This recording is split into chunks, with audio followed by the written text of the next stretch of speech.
ஜோதிட அன்பர்களுக்கு வணக்கம். இதுவரை நாம் 3 நாள் வகுப்புகளில் ஜாதகத்தின் அடிப்படை தெரிந்து கொண்டிருக்கிறோம். இன்னும் சில வகுப்புகள் அடிப்படையிலேயே செல்லும். ஜாதகத்தின் அடிப்படை புரிந்து கொள்வதிலேயே செல்லும். எந்த ஒரு கூற்றும் நாம் மனப்பாடம் செய்ய தேவையில்லை. பெயர்கள் மட்டும் மனப்பாடம் செய்தால் போதும். மனப்பாடம் செய்வதை விட அதை கூறி பார்த்தாலே போதும். கூறி கூறி பழக்கப்படுத்திக் கொண்டாலே போதும். அது வந்துவிடும். மற்றபடி விதிகளையோ, மற்றவற்றையோ காரண காரியங்களோடு தெரிந்து கொள்ள வேண்டும் என்பதே நம் வகுப்பின் ஒரு தனித்துவம். இந்த வகுப்பில் நாம் ராசிகளின் தன்மையை பற்றி ஆராயவிருக்கிறோம். சென்ற வகுப்பில் நவநாயகர்கள் பற்றி தெரிந்து கொண்டோம். நவநாயகர்களின் எப்படி கோயில்களில் வீற்றிருக்கிறார்கள், அவருடைய வாகனம் என்ன, அவர்கள் எந்த திசையை நோக்கி இருக்கிறார்கள், அவர்கள் ஏன் ஒரு குறிப்பிட்ட வரிசையில் அமர்த்தப்பட்டுள்ளார்கள் என்பதை பற்றி சென்ற வகுப்பில் பார்த்தோம். இந்த வகுப்பில் நாம் ராசிகளின் தன்மையை பற்றி ஆராயவிருக்கிறோம். ராசிகளின் தன்மை என்னென்ன? முதலில் ஒவ்வொரு ராசியையும் ஆண் ராசி, பெண் ராசி என பிரிக்கப்பட்டுள்ளது. ஒற்றைப்படை ராசி, இரட்டைப்படை ராசிகள் என பிரிக்கப்பட்டுள்ளது. அனைத்து ஒற்றைப்படை ராசிகளும் ஆண் ராசிகள். அனைத்து இரட்டைப்படை ராசிகளும் பெண் ராசிகள். இப்போது நாம் இதனை எப்படி தெரிந்து கொள்வது? முதல் வீடு ஆண் ராசி. ஒற்றைப்படை வீடுகள் அனைத்தும் ஆண் ராசி. ஒற்றைப்படை என்றால் 12 வீடுகள் உள்ளன. 1, 3, 5, 7, 9, 11. இவை அனைத்தும் ஒற்றைப்படை ராசிகள். இப்ப காலபுருஷ தத்துவத்துல கட்டம் எடுத்துக்கிட்டோம்னா முதல் வீடு மேசம். நமக்கு முதல் வீடு என்னது? லக்னம் இருக்கிறது தான் முதல் வீடு. இங்கு முதல் வீடு மேசம் காலபுருஷனுக்கு. சோ முதல் வீடு 1ஆம் வீடு ஒற்றைப்படை ஆண் ராசி. 3ஆம் வீடு ஒற்றைப்படை ஆண் ராசி. 5ஆம் வீடு 1, 3, 5, 7, 9, 11. இவை அனைத்தும் ஒற்றைப்படையில் உள்ள வீடுகள், ஒற்றைப்படையில் உள்ள ராசிகள். எனவே இதனை ஆண் ராசிகள் என்றும், எதெல்லாம் இரட்டைப்படையில் உள்ளனவோ அவை அனைத்தும் பெண் ராசிகள் என்றும் பிரித்துள்ளன. இதனுடைய தன்மை என்ன? ஆண் ராசிகள் ஒரு நபருக்கு ஜாதகத்தில் லக்னம் ஒரு ராசியில் இடப்பட்டிருக்கும். ராசி எங்கு இருக்கு என்று பாருங்கள். ஒற்றைப்படை ராசியில் இருந்தால் அவர்களுடைய ஆண் தன்மை அதிகமாக இருக்கும் என்பதால் ஒற்றைப்படை ராசியில் இருந்தால். இரட்டைப்படை ராசியில் இருந்தால் பெண் தன்மை அதிகமாக இருக்கும் என்றார். நாம் பொதுவாகவே ஜாதகத்தில் ராசி நவாம்சம் என்று 2 கட்டங்களை அடிப்படையாக பார்த்திருக்கோம். அனைத்து ஜாதகங்களையும் அது பார்த்திருக்கோம். அதுபோக பல்வேறு கட்டங்கள் உள்ளன. இருந்தாலும் அடிப்படையாக நம்ம 2 கட்டங்கள் எல்லா ஜாதகத்திலையும் எழுதியிருக்கோம். ராசி நவாம்சம் என்று. அந்த நவாம்சத்தில் லா எந்த வீட்டில் இருக்கிறதோ, ஆண் வீட்டில் இருக்கிறதா, பெண் வீட்டில் இருக்கிறதா? ஆண் வீட்டில் இருந்தால் அது ஆண் குழந்தை, பெண் வீட்டில் இருந்தால் அது பெண் குழந்தை. ஜாதகம் எழுதும் பொழுதே லக்ன சுத்தி என்ற முறையை அமல்படுத்தி அவர்கள் ஆண் குழந்தை என்றால் ஆண் கட்டத்தில் லக்னத்தையும், பெண் குழந்தை என்றால் பெண் ராசியில் லக்னத்தையும் எழுதுவார்கள்.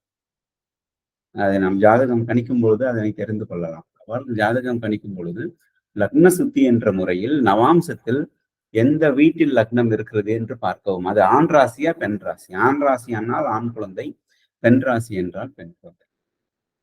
இது எளிமையாக கண்டு கொள்ளலாம். இரண்டாவது இதன் தன்மை என்ன? ஒற்றைப்படை ராசி, இரட்டைப்படை ராசி என்பது எண்ணிக்கையில் மட்டுமல்ல. பொதுவாகவே ஒற்றைப்படை ராசி, அதாவது ஆண் ராசிகளை லக்னமாகவோ ராசியாகவோ கொண்டவர்கள். நான் ஏன் ஒரு வாட்டி லக்னமாகவோ ராசியாகவோ கொண்டவர்கள் என்றால், லக்னத்தையும் எடுத்துக்கொள்ள வேண்டும், ராசியையும் எடுத்துக்கொள்ள வேண்டும். இரண்டையும் எடுத்துக்கொள்ளலாம். முதன்மை லக்னம், 2ஆம் பட்சம் ராசி, 3ஆம் பட்சம் சூரியன் இருக்கும் வீடு. இப்ப மேச லக்னம் என்றால் அவருக்கு ஒற்றை படை, அதாவது ஆண் ராசி. மிதுன லக்னம் என்றால் ஆண் ராசி, சிம்ம லக்னம் ஆண் ராசி, துலாம் ஆண் ராசி, தனுசு ஆண் ராசி, கும்பம் ஆண் ராசி. மற்றபடி இந்த ரிஷபம், கடகம், கன்னி, விருச்சிகம், மகரம், மீனம் இவற்றை லக்னமாக கொண்டவர்கள் பெண் ராசியில் பிறந்தவர்கள். இரட்டைப்படை ராசியில் பிறந்தவர்கள். பொதுவாகவே ஒருத்தருக்கு பேர் வைப்பாங்க. குமார் அப்படின்னு வைப்பாங்க. ஒரு பேர் மட்டும் தான், ஒரு ஃபேஸ் மட்டும் தான் இருக்கும். ஒரு ஃப்ரேஸ் மட்டும் தான் இருக்கும். ஒரு ஃப்ரேஸ் மட்டும் தான். அதாவது குமார். இதே இரட்டைப்படை ராசியில் அவர்கள் லக்னமோ, ராசியாகவோ இருந்தார்கள், அவருக்கு எப்படி பேர் வச்சிருப்பாங்கன்னா, சிவகுமார்ன்னு வச்சிருப்பாங்க. பிரகாஷ்ன்னு ஒருத்தருக்கு பேர் இருக்கும். இரட்டைப்படை பிறந்திருந்தால் அவருக்கு சிவபிரகாஷ்ன்னு பேர் இருக்கும். இல்ல சார் அவருக்கு ஒரு பேர் தான் வச்சிருக்காங்க. வெறும் ராதிகா அப்படின்னு வச்சிருக்காங்கன்னா, அவருடைய வாழ்நாள்ல அவருக்கு 2 பெயர்களாக வந்து அமையும். பட்ட பெயர்களாக இருக்கலாம், அல்லது புகழ்பெற்ற பெயராக இருக்கலாம், அல்லது பட்டமாக இருக்கலாம், அல்லது இப்ப சூப்பர் ஸ்டார்ன்னு ஒரு பேர் ஆட் ஆகுதுல்ல. ஜோதிட ரத்னா, ஜோதிட பாலா அப்படின்னு ஒரு பேர் ஆட் ஆகுதுல்ல. எல்லாத்துலயும் அந்த பதிவு பண்ணுவாரு. அவர் பெயரோட சேர்த்து அது எழுதுவாரு. சில பேர் லெப்டினன்ட் கர்னல்னு போடுவாங்க. சில பேர் மேஜர், மேஜர் அப்படின்னு போட்டுட்டு அவர் பேருக்கு முன்னாடி போட்டுக்குவாங்க. இந்த மிலிட்டரியில இருக்கிறவங்க, இல்லன்னா என்சிசி ஆர்மியில இருக்கிறவங்க. ஸோ அந்த மாரி 2 பெயர்கள் அவருடைய வாழ்க்கையில் வந்துரும். அவருடைய வாழ்க்கையில் அமைவதெல்லாம் 2 எண்களாக அமையும். இரட்டைப்படை எண்களாக அமையும். அதாவது பெண் ராசியில் லக்னமாகவோ, ராசியாகவோ கொண்டவர்கள். குழந்தைகள் இருந்தால் 2 குழந்தைகள் இருக்கும். தாயார் 2 தாயார்கள் இருப்பார்கள். அப்படி என்றால் என்னவென்றால், அதாவது பெற்ற தாயார், வளர்த்த தாயார். அதாவது பார்த்தா சில பேர் பாட்டி வீட்ல வளர்ந்திருப்பாங்க. சில பேர் சித்தி வீட்ல வளர்ந்திருப்பாங்க. சில பேர் கொஞ்ச நாள் அம்மா வீட்ல இருந்துட்டு, மிச்ச நாள் வந்து வெளியூர்ல படிக்கிறதுக்காண்டி போயிருவாங்க. அங்க வந்து அத்தை வீட்ல வளர்ந்திருக்கலாம். ஸோ அவங்க வந்து அம்மா மாரி பார்த்திருப்பாங்க. அப்படின்னு சொல்ல வரேன். ஸோ அந்த மாரி அவங்களுக்கு எல்லாமே 2 விதமாக அமையும். அதை அவரால் அனுபவிக்க முடியுமாங்கிறது 2வது ஜாதகத்தை வைத்து அது பிரித்துக் கொள்ளலாம். ஸோ ஒற்றைப்படை ராசி என்றால், இரட்டைப்படை ராசிகள் என்றால், அவர்களுக்கு பயனடையும் தன்மையை பொறுத்து பிரிக்கப்பட்டுள்ளது. ஆண் ராசி, பெண் ராசி என்றும் இதனை கூறுவோம். ஸோ ஒற்றைப்படை ராசியில் இருப்பவர்களுக்கு பொதுவாகவே ஒரு பேர் இருக்கும். இல்ல சார் அவருக்கு 3 பேர் சேர்த்து வச்சிருக்காங்க. ஒற்றைப்படை ராசி தான் இருக்குன்னாலும், கூப்பிடுற பேரா ஒண்ணா இருக்கும். பதிவு செய்த பேர் ஒண்ணா இருக்கும். இங்க எங்கேயாவது அவர் பேர் பதிவு பண்ணா ஒரு ஒற்றை பேரா தான் இருக்கும். அந்த மாரி வாய்ப்புகள் இருக்கு. அதிகபட்சமான பேர்களுக்கு அத பார்த்திருக்க முடியுது அனுபவத்துல. இப்ப நரேந்திர மோடிங்கிறோம். பட் எல்லா இடத்துலயும் பதிவு பண்றது பார்த்தா மோடின்னு தான் பதிவு பண்ணுவோம். உதாரணத்துக்கு சொல்றேன்.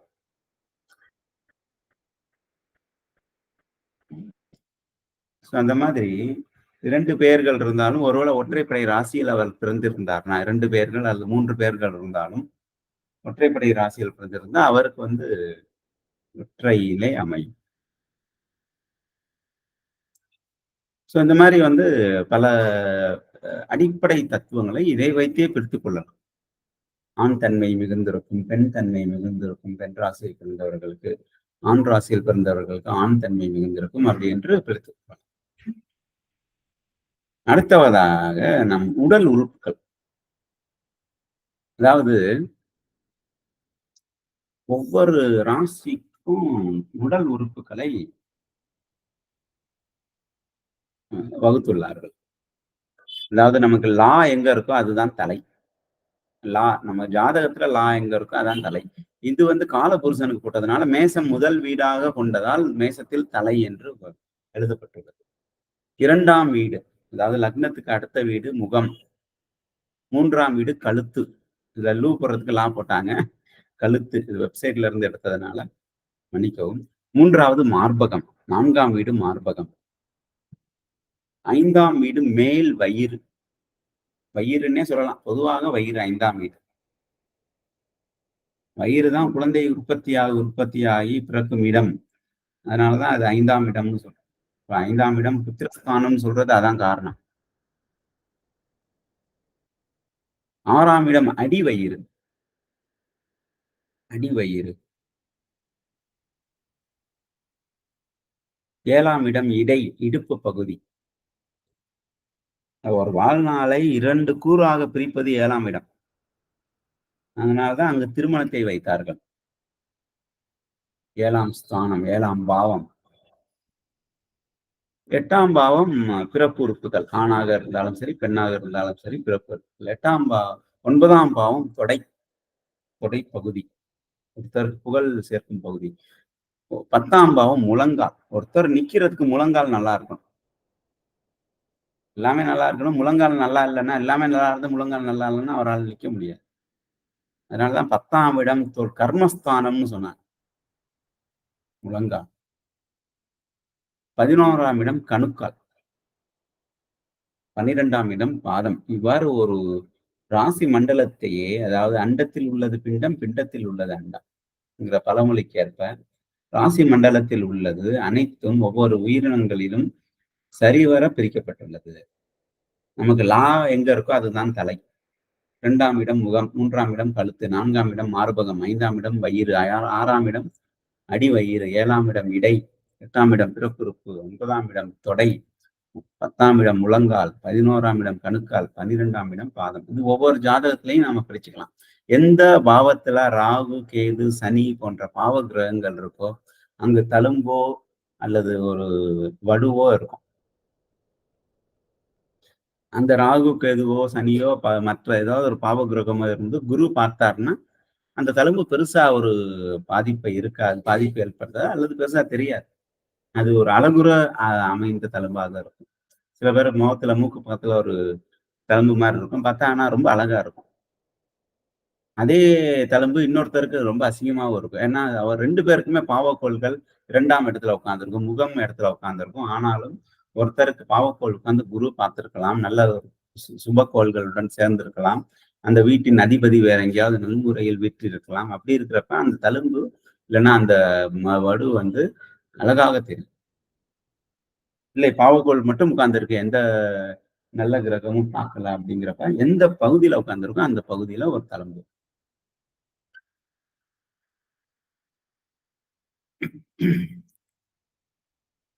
இதே இன்னொரு வகையாவும் பார்க்கலாம். 2ஆம் இடம், 12ஆம் இடம் கண்களாக இந்த 5 அதாவது இந்த முகத்தையே இந்த நவகிரக மண்டலத்துல பிரிச்சிருக்காங்க. அதாவது 2ஆம் இடம் கண்ணு. 2, 12 கண்ணு. அதாவது வலது கண், இடது கண். 2ஆம் இடம் வலது கண்ணாகவும், 12ஆம் இடம் இடது கண்ணாகவும். அதே மாரி 3ஆம் இடம் காது. வலது காது, இடது காது. 11ஆம் இடம், 3ஆம் இடம். அந்த மாரி பிரிச்சிருக்காங்க. ஸோ நம்ம உடம்புல இருக்கிற அனைத்து பகுதிகளுக்கும் நம்ம ஜாதகத்துல எந்த இடத்துல பாவ கிரகங்கள் இருக்கோ, நல்ல கிரகங்கள் இருக்கு. பொதுவாகவே 7ஆம் இடத்தில் கேது இருந்தால், 7ஆம் இடம் இடுப்பு பகுதி. அந்த இடத்துல கண்டிப்பா அறுவை சிகிச்சை பண்ணுவாங்க. பொதுவாவே ரொம்ப பேருக்கு கேது 7ஆம் இடத்துல இருக்கும். ஒண்ணு சிசேரியன் பிரசவ பெண்களுக்குன்னா சிசேரியன் பிரசவம் பண்ணலாம். இல்லன்னா கர்ப்பப்பை பிரச்சனை ஏற்படுத்தலாம். அந்த மாரி சில கோளாறுகள் ஏற்படும். எங்கெல்லாம் ராகு, கேதுக்கள் இருக்கோ, எந்தெல்லாம் பாவக்கோள்கள். நம்ம வந்து எதையுமே பாவம், சுபர்ன்னு பிரிக்கல. இருந்தாலும் பொதுப்படையா சொல்றோம். எந்த கிரகமுமே பாவம் மட்டுமே செய்வதற்காக கொண்டு வருவதற்காக இருப்பது அல்ல. ராகு, கேதுக்களும் நன்மையை செய்யும் ராகு, கேதுக்களும் இருக்கின்றன ஜாதகங்கள். ஒவ்வொரு ஜாதகத்துக்கும் அது மாறும். இருந்தாலும் இது பொதுப்படையா சொல்றது. பொதுப்படையா ஜாதகம் பார்த்த உடனே, ஆமா இப்படி இருக்கான்னு சொல்றதுக்கு இது ஒரு பாயிண்ட். இது உடல் உறுப்புகளை வைத்து நமது ஜாதகத்தை ஆராயலாம். அடுத்து திசைகள். இது ரொம்ப பேர் ஜாதகம் காட்டி காட்டுவாங்க. நமக்கு வீட்டுக்கு போணும். வீடு புதுசா குடி போறோம். எந்த திசைய பார்க்கிற வீடா இருந்தா நல்லதா இருக்கும். இது திசை. இது மாறாது. எப்பயுமே இந்த மேசம் வந்து கிழக்கு திசை. ரிஷபம் தெற்கு திசை. மேசம் அதாவது மிதுனம் மேற்கு திசை. கடகம் வடக்கு திசை. இது அப்படியே ரிப்பீட் ஆகும். கிழக்கு, தெற்கு, மேற்கு, வடக்கு, கிழக்கு, தெற்கு, மேற்கு, வடக்கு அப்படியே ரிப்பீட் ஆகும். நம்ம திசைகள் நமக்கு தெரியும். என்னது ஈஸ்ட், சவுத், வெஸ்ட், நார்த். இதான் ஆர்டர் கிளாக் வைஸ் டைரக்ஷன்ல இருக்கிறது. வரிசையா இருக்கிறது. வலது நோக்கி கிழக்குல இருந்து அப்படியே ஆரம்பிச்சு, கிழக்குக்கு அப்புறம் என்ன இருக்கு கீழ? கிழக்கு வந்து நமக்கு வலது பக்கம் இருக்கு. அது கீழ வந்து கீழ வந்து தெற்கு இருக்கு. அதுக்கப்புறம் மேற்கு, அதுக்கப்புறம் வடக்கு. அப்படியே சுற்றுமுறை. கிளாக் வைஸ் டைரக்ஷன் சொல்லுவாங்க. அதை ஞாபகம் வச்சுக்கிட்டா போதும். East, south, west, north. இப்ப இதை அடிப்படையாக வைத்து நம்ம திசையை வந்து கணிக்கலாம். இப்ப உதாரணத்துக்கு ஒருத்தர் சிம்ம லக்னத்துல பிறந்திருக்காருன்னா, அவருக்கு கிழக்கு திசை நல்லபடியா வரும். ஒருத்தர் கும்ப லக்னத்துல பிறந்திருந்தாருன்னா, கும்பத்துல வந்து மேற்கு திசை மேற்கு திசை அவருக்கு நல்லபடியா இருக்கும். அப்படின்னு பொதுப்படையா பார்த்து சொல்லலாம். அந்த லக்னம் நல்லா இருந்தாருன்னா, அவருக்கு அந்த திசை நல்லா வரும். இல்ல சார் ஒரு ஜாதகத்துல லக்னம் சரியா இல்ல. ஒரு பாவக்கோள்கள் இருக்கு. இல்லன்னா சுமாரான பாவமா இருக்கு. இருந்தாலும் அ செவ்வாய் வீடு வந்து நல்லா இருக்கு. செவ்வாய் இந்த இருக்கிற செவ்வாய் ஆட்சி பெற்று இருக்காரு. நம்ம ஏற்கனவே ஆதிபத்தியம் பற்றி ஒரு வகுப்புல பார்த்தோம். விருச்சிகத்துல செவ்வாய் ஆட்சி பெற்று இருக்காரு. அவர் கடக லக்னமா இருக்காரு. 5 குடையவன் பலம் பெற்று ஆட்சி பெற்று இருக்கிறதுனால, அப்படின்னா அவருக்கு வடக்கு திசை ரொம்ப மேட்சிங்கா வரும். அந்த மாரி பலம் பெற்ற கிரகத்தின் சுப கிரகமா இருந்து அந்த ஜாதகத்துக்கு சுப கிரகமா இருந்து, பலம் பெற்ற கிரகத்தின் உடைய திசையையும் நல்ல நன்மையை தரும் என்று எடுத்துக்கொள்ளலாம். அதே மாரி ஒரு ஜாதகத்துல 1, 5, 9 கூடிய திசைகள் எல்லாமே பொருந்தி வரும். இப்ப உதாரணத்துக்கு கடக லக்னம்னு எடுத்துக்குவோம். அதுலேருந்து 5வது வீடு விருச்சிகம். 1, 2, 3, 4, 5 விருச்சிகம். அதுலேருந்து 5வது வீடு கணக்குன்னா மீனம். 3மே வடக்கு திசை. இந்த 1, 5, 9 வடக்கு திசை. அப்படிங்கிற மாரி எடுத்துக்கலாம். இல்ல இப்போ உதாரணத்துக்கு உங்கது வந்து மிதுன லக்னம்னு எடுத்துக்கலாம். ஒரு ஜாதகருடைய லக்னம் வந்து மிதுன லக்னம். அவர்ல வந்து அ மிதுன லக்னத்திலருந்து 5 எண்ணுங்க. மிதுனம், கடகம், சிம்மம், கன்னி,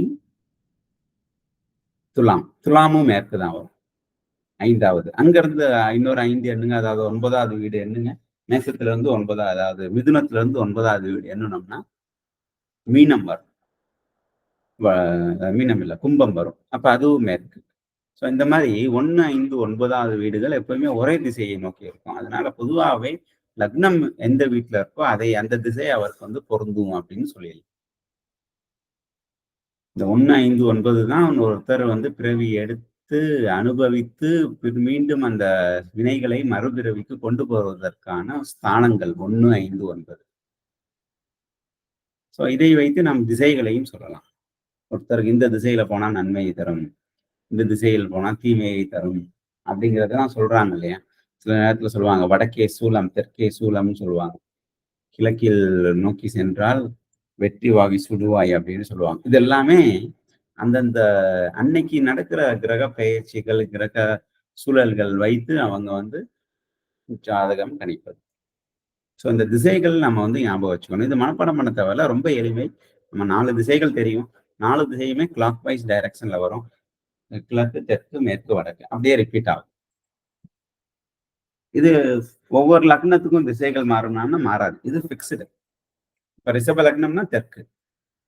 ரிஷபம் வீடு எதுன்னு பாருங்க. ரிஷபம் வீட்டுக்கு வந்து தெற்கு. ரிஷபம் லக்னமாக கொண்டவர்கள் ரிஷபம் வீட்டுக்கு என்ன திசை? தெற்கு.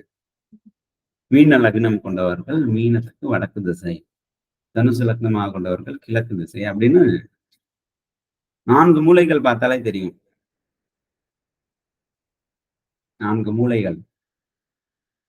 அதாவது கன்னி, மிதுனம், கன்னி, தனுசு, மீனம். அதுலயும் 4 திசை வந்துரும். கிழக்கு, தெற்கு, மேற்கு, வடக்குன்னு வந்துரும். எப்படியும் நம்ம வந்து ஞாபகம் வச்சுக்கணும். கிழக்கு, தெற்கு, மேற்கு, வடக்குங்கிறது கிளாக் வைஸ்ல இருக்கிற நம்ம திசை காட்டிகளை வச்சு ஞாபகம் வச்சுக்கிட்டால போதும். இதை மனப்பாடம் பண்ண தேவையில்ல. இதை வச்சுக்கிட்டு நம்ம சில அடிப்படை பலன்களையும் கூறலாம். இது ரொம்ப ரொம்ப முக்கியமானது. ஜாதகத்தின் ராசியின் தன்மையை தெரிந்து கொள்வதில் இது மிகவும் முக்கியமானது. ராசி மண்டலத்தின் தன்மை. மேச ராசி சரம், ரிஷப ராசி ஸ்திரம், மிதுன ராசி உபயம். திருப்பி அது அப்படியே ரிப்பீட் ஆகும். சரம் ஸ்திரம் உபயம், சரம் ஸ்திரம் உபயம், சரம் ஸ்திரம் உபயம். அப்படி என்றால் என்ன?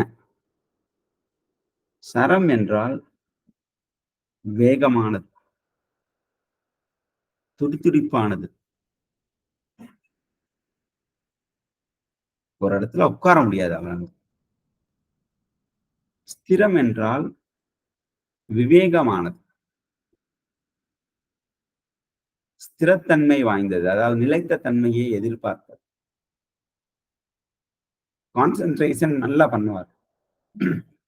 ஸ்திர தன்மை உடையவர். உபயம் என்றால் மற்றவர்களுக்கு உபயோகமாக பயன்படுவது. ஆனா ரொம்ப மெதுவா செய்வாங்க. எல்லாமே மெதுவா செய்வாங்க. ஆனால் உபயோகமாக பயன்படுவாங்க. சாப்பிடுவது மெதுவா சாப்பிடுவாங்க. ஆனால் அதை அனைத்தும் ரசித்து, ருசித்து சாப்பிடுவார்கள். எழுதுறது மெதுவா எழுதுவாங்க. ஹோம் ஒர்க்ன்னா நாள் ஃபுல்லா எழுதிட்டு இருப்பாங்க. ஒரே ஹோம் ஒர்க் தான். இதே சரராசியில் பிறந்தவர்கள் 1/2 மணி நேரத்துல எழுதிட்டு மூட்டை கட்டி வச்சுருவாங்க. உதாரணத்துக்காண்டி சொல்றேன். ஒரு அசைன்மென்ட் குடுத்தா டக்குன்னு 2 நாள் டேட் குடுத்தாங்கன்னா, ஒரு 1/2 நாள்ல எடுத்து முடிச்சு வச்சுருவாங்க. அது சரம். இல்லன்னா கடைசி 1/2 நாள்ல உட்கார்ந்து எழுதி முடிச்சு வச்சுருவாங்க. ஆனா உபய ராசிக்காரர்கள் உட்கார்ந்து எழுதுவாங்க. அங்க புக் எடுப்பாங்க. அப்புறம் வெப்சைட்ல பார்ப்பாங்க. எல்லாம் பார்த்து எழுதி முடிக்கிறது. அந்த 2 நாள் முழுமையா உபயோகப்படுத்தி அந்த அசைன்மென்ட் எழுதுவாங்க. சரம், ஸ்திரம், உபயம். இது அதனுடைய தன்மையை பொறுத்து. இப்போ உதாரணத்துக்கு ஒருத்தர் மேச ராசியில் பிறந்திருக்காருன்னா, அவர் சரம் அவருடைய தன்மை. லக்னம் எடுத்துக்கோங்க. எந்த லக்னத்தில் பிறந்திருக்காங்கன்னு பாருங்க.